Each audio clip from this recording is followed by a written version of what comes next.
नमस्कार बच्चों, आज कक्षा 12वीं वितान भाग 2 का प्रथम पाठ सिल्वर वेडिंग हम पढ़ेंगे।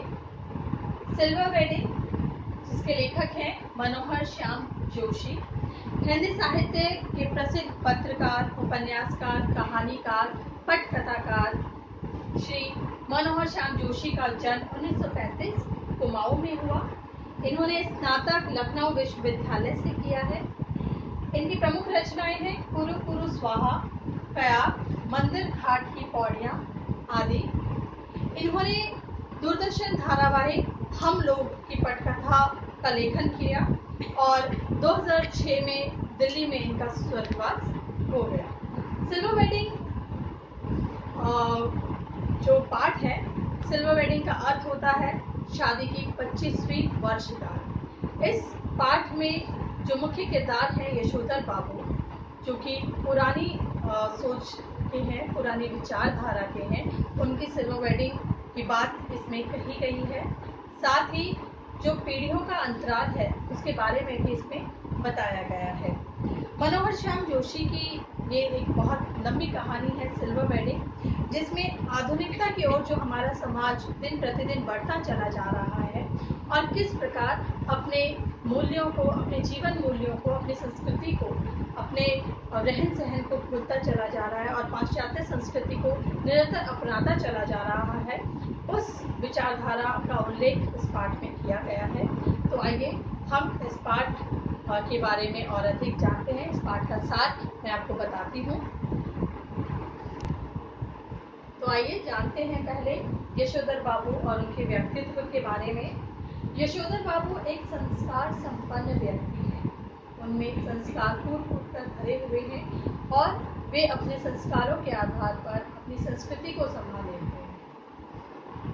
काम पर समय से जाना, हर कार्य समय पर करना, कार्य पर समय से जाना उनके व्यक्तित्व की एक विशेषता है। आधुनिक विचारधारा से असहमति।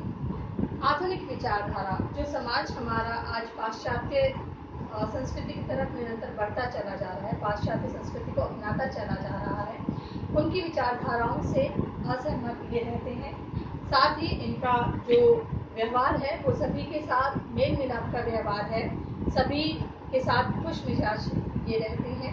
लेकिन जो आधुनिक विचारधारा के लोग हैं वो इनकी विचारधारा से सहमत नहीं होते हैं। दफ्तर में जो इनका व्यवहार है, सभी के साथ हंसी खुशी से रहते हैं और दफ्तर में अगर कभी अधिक समय के लिए रुकना भी पड़े तो वो प्रसन्नचित होकर के वहाँ पर रुकते हैं। दफ्तर का ही के सीन से ही इस कहानी की शुरुआत लेखक ने की है कि यशोधर बाबू एक संस्कार संपन्न व्यक्ति हैं और दफ्तर में सही टाइम पर जाना और समय से दफ्तर से निकल आना। एक शाम जब वो अपने दफ्तर से निकलते हैं तो अपने जो मातहत हैं, मातहतों का अर्थ होता है जो कर्मचारी उनके नीचे कार्य कर रहे हैं, अपने मातहतों से हंसी मजाक करना, बातचीत करना, ये इनका व्यवहार रहा है अपने दफ्तर में। और साथ ही जब वो उससे निकलते हैं तो जो उनके असिस्टेंट ग्रेड पर आया एक नया बच्चा है, जिसे मिस्टर चड्डा के नाम से इसमें जाना जाता बताया गया है, वो उनसे समय पूछता है, तारीख पूछता है और मेनन, जो कि उनके दफ्तर में ही उनका कर्मचारी है, जब उनसे चड्डा के द्वारा ये सवाल किया जाता है कि उनकी शादी की सालगिरह या शादी कब हुई थी, तो यशोधर बाबू उन्हें अपनी शादी की जो डेट है, जो दिनांक है, वो बताते हैं और उन्हीं के दफ्तर का कर्मचारी मेनन जो है वो तुरंत उसे कैलकुलेट करके बताता है कि यशोधर बाबू आज तो आपकी शादी की 25वीं सालगिरह है। और जब 25वीं सालगिरह की बात आती है तो दफ्तर के सभी कर्मचारी उनसे पार्टी की बात करते हैं, उनसे पार्टी मांगते हैं। पार्टी की बात को सुन करके यशोधर बाबू थोड़ी आनाकानी करते हैं, कुछ कंजूस भी हैं वो थोड़े से। वो कहते हैं कि ये हमारे संस्कृति में नहीं है कि हम सिल्वर वेडिंग मनाएं, लेकिन फिर भी दफ्तर के कर्मचारियों के बार बार आग्रह करने पर वे उन्हें चाय के लिए 30 रुपये दे देते हैं। और जब से पुनः आग्रह किया जाता है कि केवल चाय से क्या होगा, तो 10 का नोट निकाल करके वो दफ्तर के कर्मचारी को दे देते हैं और उन्हें पार्टी के लिए आग्रह करने पर भी वो वहाँ पर नहीं रुकते हैं और हंसी मजाक करके उनसे बातचीत करके वो दफ्तर से निकल जाते हैं। दफ्तर से निकलने के पश्चात वो मंदिर जाते हैं, मंदिर में प्रवचन सुनते हैं और उसके पश्चात अपने घर की तरफ वो प्रस्थान करते हैं। तो यहाँ पर हम देखते हैं कि संस्कार से संपन्न है, अपने संस्कारों को वो नहीं भूलते हैं, काम पर समय से जाते हैं और समय से ही निकल जाते हैं और साथ ही अपने दफ्तर के जो कर्मचारी हैं उन पर किसी तरह का बोझ वो नहीं डालते हैं। आधुनिक विचारधारा से असहमति हम ये देख सकते हैं कि जब मिस्टर चड्ढा उनसे उनकी जो कलाई पर बंधी हुई घड़ी है उनसे उसमें समय पूछता है और उनका मजाक उड़ाता है कि आपकी इस चूनेदानी को कितने वर्ष हो गए हैं, और तब वो ये बताते हैं कि ये उनके विवाह पर उन्हें भेंट स्वरूप मिली थी। तब चड्ढा के ये कहने पर ये पुरानी हो गई है और अब डिजिटल का ज़माना है, आप डिजिटल खरीद लीजिए, तो उनका एक साधारण सा जवाब होता है कि ये अभी सही चल रही है और मुझे जो समय चाहिए या मुझे इसमें समय देखना है वो ये सही रूप से बता रही है, इसलिए उन्हें डिजिटल की कोई आवश्यकता नहीं है। इसके साथ ही दफ्तर में व्यवहार उनका सबके साथ बहुत अच्छा है, सभी के साथ मिलजुल कर रहते हैं और जो असिस्टेंट ग्रेड पर जो लड़का चड्ढा आया है उसकी जो धृष्टता है, जो उसकी बदतमीजियाँ हैं, उनको वो अनदेखा करके वहाँ से निकल जाते हैं। यशोधर बाबू के जीवन में किशन दा का महत्व। किशन दा जिनके व्यक्तित्व को उन्होंने अपने व्यक्तित्व में ढाला था, वो उन्हें गुरु के समान मानते थे कि जब वो दिल्ली आते हैं कार्य की तलाश में, तब उनकी उम्र काफ़ी छोटी होती है। उस समय किशन दा ही एक वो व्यक्ति थे जिन्होंने यशोधर बाबू को अपने साथ अपने मकान में, अपने क्वार्टर में रखा। छोटे होने के कारण उन्हें वहीं पर एक रसोइये की भांति कुछ दिनों तक कार्य करना पड़ा, क्योंकि जो भी पहाड़ी इलाके से दिल्ली में नौकरी ढूंढने के लिए जो भी बच्चे या लड़के आया करते थे, किशन दा उन्हें अपने ही क्वार्टर में रख लिया करते थे। वे सभी मिलजुल कर रहते थे, मिलजुल करके खाना बनाना, मिलजुल करके रहना, कार्य की तलाश करना, ये सभी कार्य वो आपस में मिलजुल कर किया करते थे। और उसके पश्चात कुछ समय पश्चात किशन दा ने अपने ही दफ्तर में यशोधर बाबू को सरकारी नौकरी में लगवा दिया था। किशन दा सरल हृदय थे, किसी से भी बहुत ज़्यादा कठोर व्यवहार उनका नहीं था, सादगी पसंद थे, वे जीवन भर अविवाहित रहे और सादगी से भरा जीवन उन्होंने जिया। सहयोगी थे, सभी का सहयोग किया करते थे, किसी को भी कष्ट में देखते थे तो तुरंत उनकी मदद के लिए पहुंच जाया करते थे।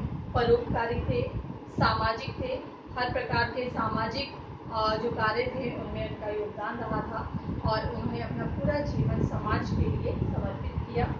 सिद्धांतवादी थे, अपने सिद्धांतों पर चलते थे और उनसे बिल्कुल भी विचलित नहीं होते थे। मार्गदर्शक थे, यशोधर बाबू के लिए उनके मार्गदर्शक भी किशन दा ही रहे हैं, अनुभवी रहे हैं, अनुभवी व्यक्ति थे। वे अपनी संस्कृति से प्रेम करते थे और अपनी जो भारतीय संस्कृति है, अपनी जो विचारधारा है, उससे वे प्रेम भी किया करते थे।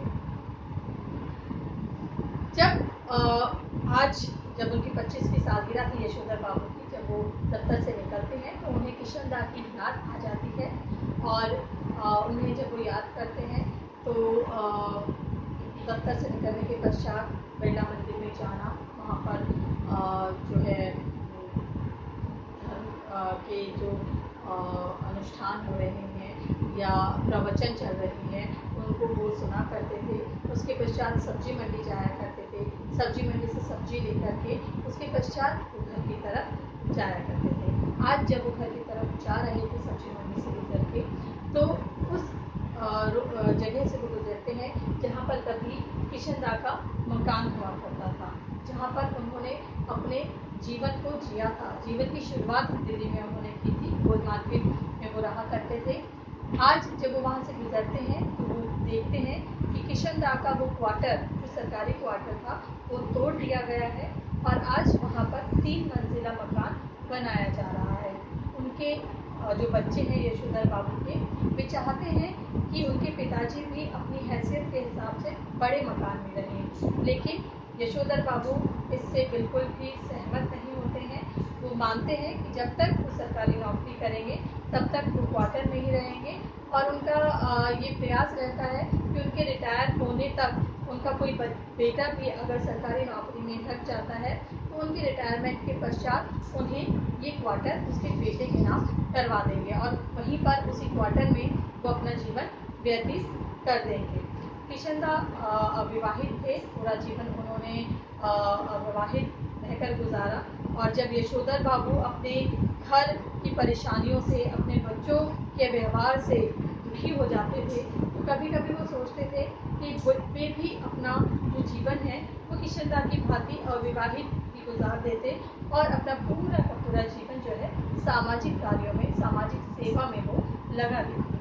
लेकिन जब उनके अंत के बारे में वो सोचते हैं कि जब किशनदा रिटायर हुए तो उन्हें वो सरकारी क्वार्टर खाली करना पड़ा, उन्हें गांव जाकर रहना पड़ा। चाहते हुए भी यशोधर बाबू उनकी मदद नहीं कर पाए, उन्हें अपने क्वार्टर में नहीं रख पाए, और साल भर पश्चात उनकी मृत्यु का समाचार उनके पास आता है। इस पाठ में यशोधर बाबू दो जुमले अधिकतर बोलते हैं, समहाउ इम्प्रॉपर और जो हुआ होगा। जहाँ पर कुछ निर्णय की स्थिति नहीं आती है, जहाँ पर वो निर्णय नहीं ले पाते हैं, उस स्थिति को वो समहाउ इम्प्रॉपर कहकर आगे चल जाते हैं। यशोधर बाबू के परिवार में उनके 3 बेटे हैं और एक बेटी है जो आधुनिक विचारधारा के हैं। उनकी पत्नी जो कि पहले आधुनिक नहीं थी, पहले संस्कारी थी। संयुक्त परिवार में जीवन उन्होंने जिया है, लेकिन आज के समय में, आज के इस बदलते समय में वे अपने बच्चों के साथ आधुनिक परिवेश में ढल सकने में सफल हो जाते हैं। उनका बड़ा बेटा भूषण जो कि एक विज्ञापन कंपनी में कार्य करता है, 1500 रुपये माह वेतन वो कमाता है। उनका दूसरा बेटा जो कि स्कॉलरशिप लेकर अमेरिका जा चुका है पढ़ने के लिए। तीसरा बेटा जो कि IAS की तैयारी कर रहा है द्वितीय बार, और उनकी पुत्री जो कि डॉक्टरी की पढ़ाई करके अमेरिका जाना चाहती है। लेकिन यशोधर बाबू चाहते हैं कि वो अपने परिवार के साथ ही रहें, उनका परिवार उनके साथ उनके घर पर ही रहे और किसी तरह से वो अपने परिवार से अलग नहीं हो। लेकिन उनकी पत्नी का जो व्यवहार है, उनकी पत्नी को ऐसा लगता है कि जब वो विवाह करके आई और अपनी जिठानियों के साथ जब वो रहती हैं तो किस प्रकार से उनको प्रताड़ित किया जाता है, उन्हें घूंघट में ही अपना पूरा जीवन बिताना पड़ा, और जो नियम और कानून उनकी सास या जिठानी के लिए थे, वही नियम और कानून उन्हें ताउम्र मानने पड़े। और आज जब उन्हें मौका मिला है कि वो अपनी ज़िंदगी को अपने तरीके से जिए, तो वो इस मौके को गंवाना नहीं चाहती हैं और अपने बच्चों के साथ आधुनिक परिवेश में धीरे धीरे ढल जाती हैं। आज जब वो मंदिर में प्रवचन सुन रहे थे तो जनार्दन शब्द जब उन्हें सुनाई पड़ता है तो उन्हें अपने जीजा जनार्दन की याद आ जाती है, जिनके पास वे जिनकी वो मदद किया करते थे, जिन्हें वो पैसे भेजा करते थे। और आज जब अपने बेटे से ये कहते हैं कि उन्हें कुछ पैसे चाहिए अपनी बहन को भेजने के लिए, तो भूषण के द्वारा ये कह देना कि पापा मेरे पास फालतू के पैसे नहीं हैं इधर उधर भेजने के लिए, तो वो बात उन्हें बहुत दुखी करती है। सामाजिक जो सम्मेलन होते हैं उनमें भी वो बहुत सहयोग करते हैं। रामलीला का आयोजन जब उनके वहाँ होता है तो अपने ही क्वार्टर का एक कमरा वो रामलीला की रिहर्सल के लिए उन्हें तैयार करने के लिए वो दे देते हैं, जिसका भी विरोध जो है उनके परिवार के लोग निरंतर करते रहते हैं। उनके परिवार के लोगों को ये सारी चीज़ें जो हैं पसंद नहीं हैं। उनकी पत्नी जो कि आधुनिक रंग में ढल चुकी है, उन्हें भी ये पसंद नहीं है कि वे अपने जीजा, अपनी बुआ या अपने किसी भी रिश्तेदार से कोई संपर्क रखें या उन्हें किसी भी प्रकार की कोई आर्थिक सहायता उन तक वो पहुंचाएं। लेकिन उसके पश्चात भी जो यशोधर बाबू हैं वो अपने समाज में बंधे रहना चाहते हैं, अपनी रीतियों को बनाए रखना चाहते हैं, अपने संबंधों को बनाए रखना चाहते हैं। आज उनका बेटा, जो बड़ा बेटा भूषण है, वो 1500 रुपये माह वेतन कमा रहा है। ये बात भी जो यशोधर बाबू हैं उनको कुछ सही नहीं लगती है। उन्हें ये लगता है कि आज रिटायरमेंट की उम्र पर जब वो आ गए हैं तब भी वो 1500 रुपये नहीं कमा पा रहे हैं, और जो उनका बेटा है वो जैसे ही नौकरी लगा है वैसे ही वो विज्ञापन कंपनी से 1500 रुपये प्रति माह वेतन कमा रहा है। तो कहीं ना कहीं ये बात उन्हें समहाउ इम्प्रॉपर लगती है। इसलिए जब भी उनका बड़ा बेटा कुछ भी खरीद कर लाता है, चाहे वो फ्रिज है, चाहे वो टीवी है, या अन्य कोई सामान घर का अगर वो लेकर के आता है, तो उस पर वो अपनी हौस जमाता है। वो ये कहता है कि ये मेरे पैसों से खरीदा गया है, ये मैं लेकर के आया हूँ, ये मेरा घर है, ये मेरा टीवी है, ये मेरा फ्रिज है। ये सारी की सारी बातें जो हैं यशोधर बाबू को आहत करती हैं, लेकिन फिर भी वो मन महसूस कर रह जाते हैं। वहीं दूसरी तरफ वो ये सोचते हैं कि आज फ्रिज, टीवी का घर में होना एक सोसाइटी में एक स्टैंडर्ड को प्रदर्शित करता है, और अगर ये चीज़ें घर में हैं तो आने जाने वाले लोग जो घर पर आकर के फ्रिज का अगर ठंडा पानी पीते हैं, टीवी देखते हैं, तो कहीं ना कहीं वो धन्य हो जाते हैं। उनका मानना है कि ये सारी चीज़ें एक स्टेटस को बनाने के लिए बहुत आवश्यक है, लेकिन खुले तौर पर जो यशोधर बाबू हैं वो इन बातों को अपना नहीं पाते हैं। ठीक वैसे ही अपनी बेटी का आधुनिक परिधानों को पहनना, अपनी पत्नी का आधुनिक परिधानों को पहनना, या हम ये कह सकते हैं कि जब बिना बाहा का ब्लाउज वो पहनती हैं तो वो उन्हें अच्छा नहीं लगता है। वैसे ही उनकी बेटी अगर जीन्स और टॉप पहनती हैं तो वो उन्हें बिल्कुल भी अच्छा नहीं लगता है। वो चाहते हैं कि इस पाश्चात्य जो पहनावा है वो उनके बच्चे ना पहने, और उस पहनावे के अंतर्गत पाश्चात्य संस्कृति के नीचे वो दबते जो चले जा रहे हैं, वो नहीं चाहते कि पाश्चात्य संस्कृति उन पर हावी हो, लेकिन फिर भी वो कुछ भी नहीं कर पाते हैं। इसके साथ ही जब सामान लेकर सब्जी मंडी से सब्जी वगैरह लेकर के अपने क्वार्टर तक यशोधर पंत पहुंचते हैं, तो ये देखते हैं कि उनका जो बड़ा बेटा है वो कार, स्कूटर, मोटरसाइकिल उनके क्वार्टर के बाहर खड़ी हुई है। उनका बड़ा बेटा कार में अपने बॉस को विदा कर रहा है, उनसे क्षमा मांग रहा है क्योंकि वो उनके पिताजी समय पर नहीं आए हैं घर पर। और जब वो घर लौटते हैं तो उन्हें झाड़ देते हैं बच्चे कि आज आपकी सिल्वर वेडिंग के दिन भी आप इतना लेट आए हैं, आपको समय पर आना चाहिए था। लेकिन कहीं ना कहीं यशोधर बाबू को ऐसा लगता है कि जो कुछ भी कार्य उनके बच्चे करते हैं, फिर चाहे वो सिल्वर वेडिंग की पार्टी हो, या घर में फ्रिज लाना हो, या टीवी लाना हो, या अन्य कोई कार्य करना हो, उन्हें ऐसा लगता है कि उन्हें अपने पिता से इस बारे में परामर्श लेना चाहिए, उनसे आज्ञा लेनी चाहिए। वे चाहते हैं कि बच्चे उनसे पूछें, उनका परामर्श लें, लेकिन बच्चों का मानना है कि जिस विषय में उनके पिताजी जानते तक नहीं है, जिस विषय को वो पहचानते नहीं है, समझ नहीं है जिनमें उनकी, उसके बारे में उनसे पूछ कर के वो समय बर्बाद नहीं करना चाहते। जब वो घर के अंदर आते हैं तो देखते हैं कि घर में मेहमानों से भरा हुआ है, और उनका जो भतीजा है वो भी वहाँ पर है। इसके साथ ही सभी लोग केक काटने का इंतज़ार कर रहे हैं, लेकिन जो यशोधर बाबू हैं वो केक काटने के लिए राज़ी नहीं होते हैं। उन्हें लगता है कि ये सारी की सारी चीज़ें जो है पाश्चात्य से आए हैं, और हम कब से पाश्चात्य संस्कृति को अपनाने वाले हुए हैं, क्योंकि हम पाश्चात्य संस्कृति को नहीं अपनाते हैं, वो अपनी भारतीय संस्कृति में जी रहे हैं। और केक काटना, केक खिलाना, ये सारी चीज़ें समहाउ इम्प्रॉपर उन्हें लगती हैं। वो नहीं चाहते कि वो केक काटें, लेकिन फिर भी लोगों के ज़िद करने पर या बेटी के आग्रह करने पर वो अपनी पत्नी के साथ केक को काट देते हैं। और जब केक खिलाने की बात आती है तो वो ये कह कर के टाल देते हैं कि उन्होंने अभी तक संध्या नहीं की है, और वो संध्या के लिए चले जाते हैं। संध्या करने का मतलब है यहाँ पर संध्या काल की जो पूजा है वो उन्होंने अभी तक नहीं की है, और वो पूजा करने के लिए अंदर पूजा के घर में चले जाते हैं, और बहुत देर तक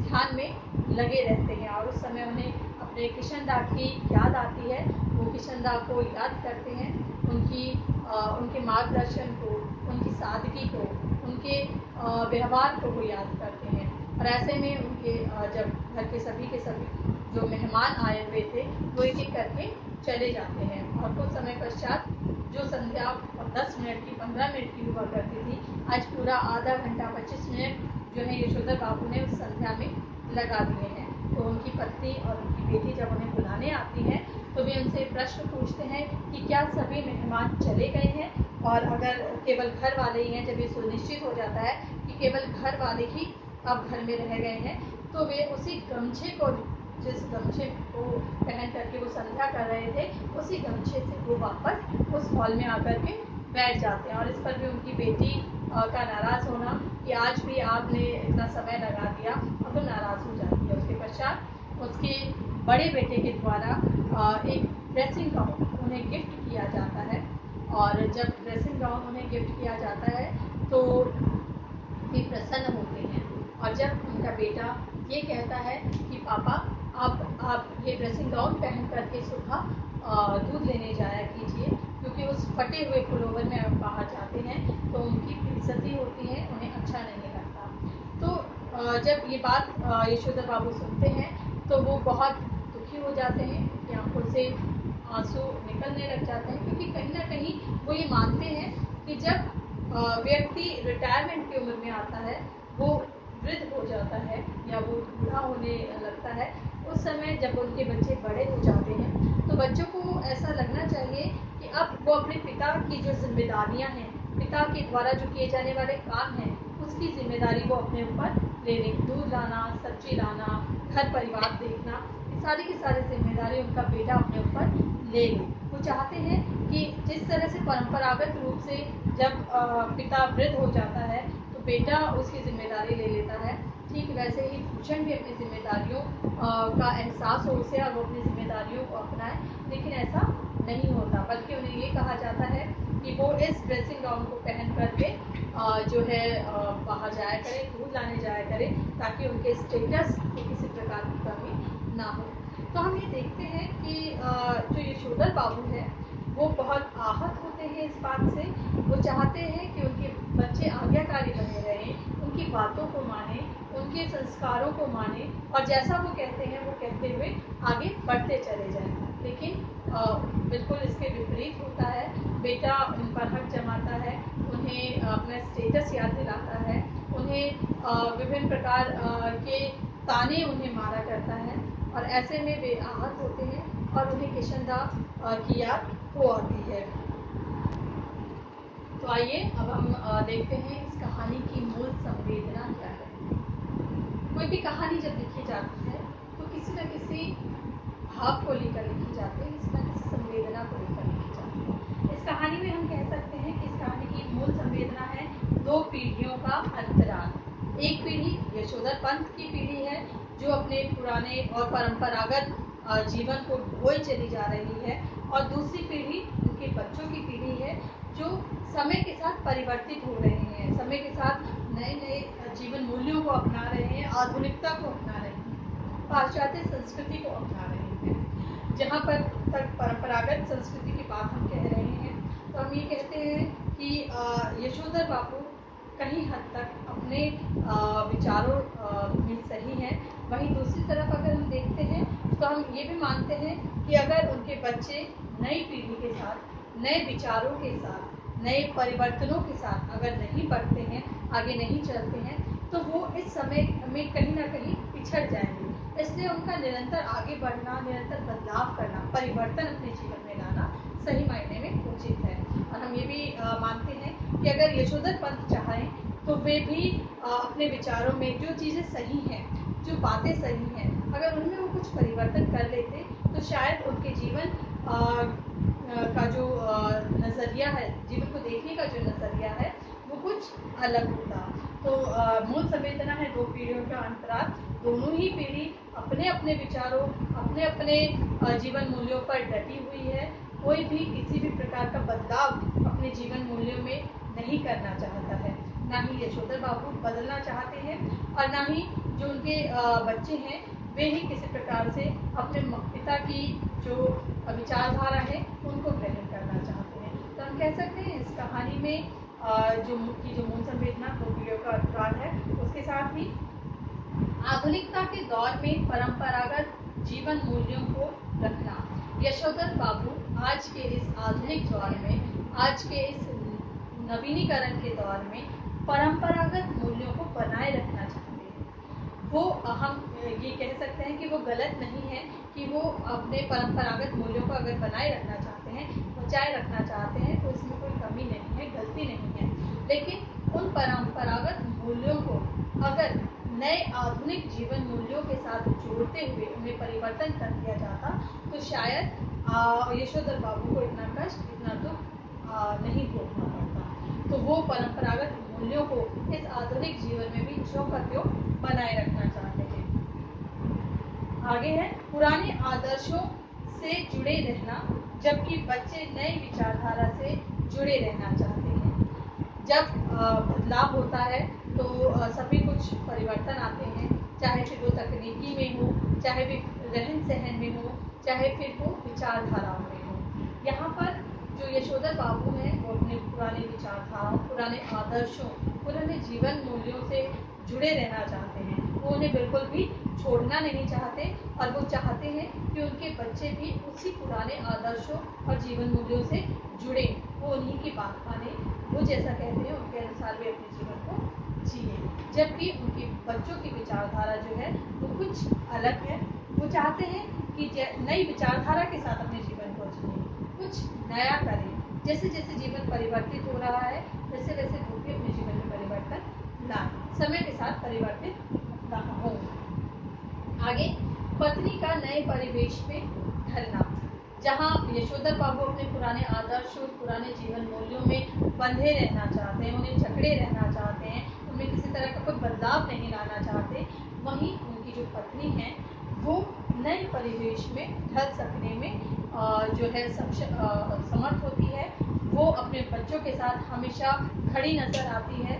उनके द्वारा जो नए बदलाव अपने जीवन में वो ला रहे हैं वो हमेशा उसका समर्थन करती है और अपने बच्चों के साथ इस नए परिवेश में वो ढल जाती है। उसे लगता है कि जिस तरह से उसके बच्चे कह रहे हैं वे सही है और आज तक का जो जीवन है उसने बंधन में जिया है, और लेकिन आगे का जीवन वो अपने अनुसार, अपने बच्चों के अनुसार जिए। किशनदा के व्यक्तित्व का प्रभाव, ये उनके जीवन का सबसे महत्वपूर्ण पहलू रहा है कि यशोधर बाबू ने शुरू से ही किशनदा को अपना गुरु माना है।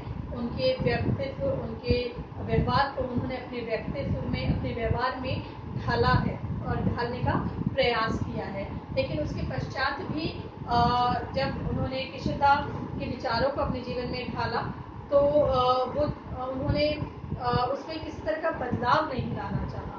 वे हमेशा से ही किशनदा को सर्वोपरि मानते रहे हैं, उनके जीवन मूल्यों, उनके आदर्शों को अपने जीवन में ढालते रहे हैं। लेकिन इस बीच वो शायद ये भूल जाते हैं कि उन्हें समय के साथ परिवर्तित भी होना पड़ेगा, समय के साथ उन्हें बदलना भी पड़ेगा। तो हम ये कह सकते हैं कि अपने जीवन में किशनदा के मूल्यों को उन्होंने पूर्ण रूप से जकड़ लिया था, पूर्ण रूप से अपने जीवन में ढाल लिया था और वो उसमें अंश मात्र भी बदलाव नहीं लाना चाहते थे। और जब किशनदा के जीवन मूल्यों को वो अपने जीवन में ढाल रहे हैं, उनमें बदलाव नहीं लाना चाह रहे हैं, तो ऐसे में बच्चों के साथ उनका अनबन होना, उनका लड़ाई झगड़ा होना या मतभेद उनके विचारों में रहना, ये संभव रहा है। तो कहानी की मूल संवेदनाओं में हम ये भी ले सकते हैं कि धीरे धीरे जो इस आधुनिकीकरण के कारण, इस पाश्चात्यकरण के कारण जो जीवन मूल्य धीरे धीरे कम होते चले जा रहे हैं, धीरे धीरे खत्म होते चले जा रहे हैं। बड़ों का आदर ना करना, बड़ों की बातों को ना सुनना, कहीं ना कहीं इन जीवन मूल्यों को बनाए रखने के लिए पुराने विचारों को अपनाना भी आवश्यक हो जाता है। जहाँ पीढ़ियों का अंतराल आता है वहाँ पुरानी पीढ़ी को चाहिए कि वो नई पीढ़ी के साथ सामंजस्य बिठाकर आगे बढ़े। पुरानी जो अच्छी बातें हैं जिससे जीवन को सुचारू रूप से चलाया जा सकता है, ढंग से चलाया जा सकता है, उन विचारों को, उन जीवन मूल्यों को परिवर्तित करते हुए नई विचारधाराओं के साथ जोड़ने का कार्य पुरानी पीढ़ी का है और नई पीढ़ी के साथ अपने सामंजस्य बनाने का जो सामंजस्य है उसे बनाने का भी की भी जो जिम्मेदारी है वो पुरानी पीढ़ी पर आती है। और वही जो नई पीढ़ी के लोग हैं उन्हें भी इस बात का ध्यान रखना चाहिए कि वे भी समय के साथ साथ अपने माता पिता की भावनाओं को समझें, उनके विचार को समझें और